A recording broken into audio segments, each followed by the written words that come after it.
je vous propose aujourd'hui une vidéo sur l'éveil des consciences et l'éveil spirituel. En fait, on en entend de plus en plus parler de manière populaire, c'est-à-dire par tout et tout le monde. Et moi, l'idée, en fait, c'était du coup, toujours en exerçant au cabinet, j'en entends de plus en plus parler. Et donc, l'idée, c'était en fait de vous présenter aujourd'hui quelques conseils en fait sur l'éveil spirituel et puis quelques définitions aussi. C'est quoi finalement cet éveil spirituel? Alors, on peut trouver tout un tas de définitions. Moi, je vais vous le qualifier de manière simple, comme je peux le préciser parfois quand j'ai quelqu'un en face de moi. L'éveil spirituel, c'est cette guidance qu'on a avec le cœur, c'est-à-dire cette démentalisation qu'on a. Alors, je m'explique. En fait, la mentalisation, c'est quand vous naissez, en fait, c'est le fait que euh, on va venir conditionner les choses, c'est-à-dire on va venir les programmer. On va venir vous apporter euh, des faits, des actions, des croyances qui vont tellement vous être répétées, dans lesquelles vous allez tellement être guidé, qu'au final, ça va devenir vos vérités propres. Et qu'est-ce qui se passe en fait? Ces vérités propres, elles vont vous guider tout au long de votre vie. C'est ce qu'on appelle la mentalisation, c'est-à-dire que constamment, vous allez ressentir des choses, parce que tout un chacun est capable d'éveil spirituel et donc est capable de vivre ses intuitions, de les ressentir et de les écouter. Seulement, vous allez les déconditionner pour du coup les mentaliser.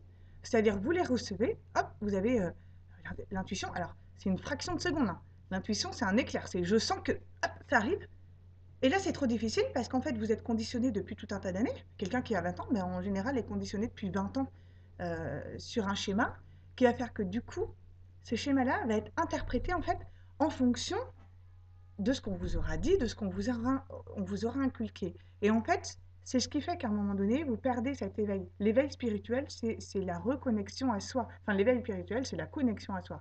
C'est-à-dire, je me ressens, moi, en tant qu'être et individu tel que je suis. C'est quoi? En fait, c'est le schéma entre. Je le dessine souvent avec des ronds. En fait, tous les individus sont comme ça. Voilà, quand je le fais, ce sont les individus. Chaque point est un individu. En fait, chaque individu vit dans ce point-là. C'est-à-dire que ça, c'est le collectif, en fait. Donc, c'est comme s'il y avait la bulle autour. Non, ça, c'est pas le collectif, pardon, c'est l'individuel. Voilà, c'est comme s'il y avait le rond autour. Et en fait, ce rond-là, va coexister avec les autres ronds, c'est-à-dire avec les autres individus. Et ça, c'est le collectif. Ma main, c'est le collectif. À l'intérieur du collectif, il y a tout un tas d'individus. Et donc, il ne faut pas que ce collectif-là vienne régir l'individu que vous êtes. Vous êtes. C'est-à-dire que cet individu-là, c'est ce que vous ressentez au fond de vous. C'est quoi ce collectif-là? C'est la société. C'est quoi? C'est quand politiquement vous dites que vous allez tous faire comme ça. Voilà, ça c'est le collectif. Mais vous en tant qu'individu, vous ressentez quoi? Et en fait, l'éveil spirituel, c'est cette connexion à soi. C'est pour ça que quand on parle d'éveil spirituel, on parle très régulièrement de méditation. Parce que la méditation, je l'ai déjà dit hein, dans une autre vidéo, la méditation, c'est pas le fait de pouvoir méditer jambes croisées, etc. C'est pas le fait d'être avec de la musique ou d'être en groupe ou en individuel. Enfin, quelque part, ça, on s'en fiche. En fait, ça, ce sont les canaux qui vous amènent à vous ressentir vous-même. Et donc, l'idée de l'éveil spirituel, c'est de se ressentir soi. C'est-à-dire d'être en capacité de prendre conscience qu'on a eu en une fraction de seconde l'envie de faire telle chose ou le ressenti de telle chose et que, à un moment donné, on fait face en fait à quelque chose euh, d'extérieur qui vient nous amener face à une loi qu'on accepte comme une vérité et du coup à laquelle on va se soumettre. Voilà. Alors pourquoi je parle d'éveil spirituel? Parce que sans éveil spirituel, c'est-à-dire sans reconnexion à soi, l'individu se perd. Et quand l'individu se perd, ça ouvre les portes de tout un tas de pathologies. Alors on est sur des pathologies psychiques que moi je peux traiter en cabinet, mais on est aussi sur des pathologies physiques, corporelles, hein, tout ce qui est maladie, hein, maladie parfois maladie de peau, ça peut être des maladies plus graves, hein, des sortes de cancers, ça peut être de la sidération, là on revient sur le psychisme, hein, mais de la sidération psychique, dont fait partie le burn-out, hein, qui amène du coup à cet état de mal-être. Et donc l'idée, en fait, dans cette société qui à la fois est de plus en plus complexe, mais dans laquelle les énergies et les êtres vivent de plus en plus, de prendre conscience que cet éveil spirituel, il va vous amener du coup à cette liberté.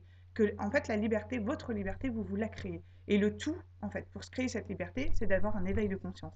Et pour avoir cet éveil de conscience, il faut être en connexion avec ses propres priorités. C'est-à-dire moi en tant qu'individu, pourquoi j'accepterais de me soumettre à un tout sociétal? Alors il y a des règles, certes qu'il faut suivre, mais il y a aussi des choses sur lesquelles vous pouvez vous éveiller, et en l'occurrence votre bien-être à vous, eh ben éveillez-vous par rapport à votre bien-être à vous. Voilà. Votre vie, ça n'est pas seulement de manger, dormir, aller travailler. Ça suffit pas. Enfin, c'est-à-dire que chacun vient sur Terre avec une mission, on vient pour expérimenter quelque chose, pour développer quelque chose, pour transmettre des choses, pour partager des choses, pour apprendre des choses. On ne vient pas pour se soumettre et oublier sa conscience propre. Voilà, il faut que cet éveil-là vous amène à une certaine lucidité, de ne pas laisser la place à cette manipulation et de du coup pouvoir vous reconnecter vous-même avec vous-même et donc avec vos priorités. Voilà. Et donc cet éveil spirituel et cet éveil de conscience, c'est d'abord, en tout premier lieu, en fait, la capacité à se dire, ben moi, en tant qu'individu, qu'est-ce que je ressens, de quoi j'ai envie, qu'est-ce qui me motive.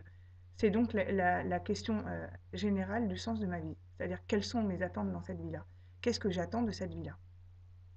Voilà. Et donc ça, vous allez le réaliser tous les jours en vous disant, ben voilà, ce matin je me lève, ok, j'ai des priorités, j'ai des missions pro, j'ai des choses à faire, d'accord. Mais moi, qu'est-ce que j'en attends aussi de cette journée-là? C'est-à-dire, j'ai d'une part mes obligations, et là on arrive plutôt sur le collectif, ce que je dois faire, et puis moi, en tant qu'individu, ben, quelles sont mes attentes? Et dans cette journée-là, vous allez laisser quelques minutes à la réalisation de vos attentes, donc de votre bien-être. C'est quelques minutes dans la journée pour déjà prendre juste le temps du bilan sur soi et de se dire, bah voilà, qu'est-ce que j'en attends, quelles sont mes attentes pour cette journée et comment je les réalise. C'est toujours, pour que vous soyez acteur de votre vie, c'est toujours qu'est-ce que je veux et comment je le fais. Et du coup, là, je mets en œuvre les choses. Je reste acteur de ma vie, c'est essentiel. Et donc, pour rester acteur de ma vie, je reste en connexion avec ma conscience propre et donc avec mes désirs, mes volontés, mes motivations et aussi mes obligations.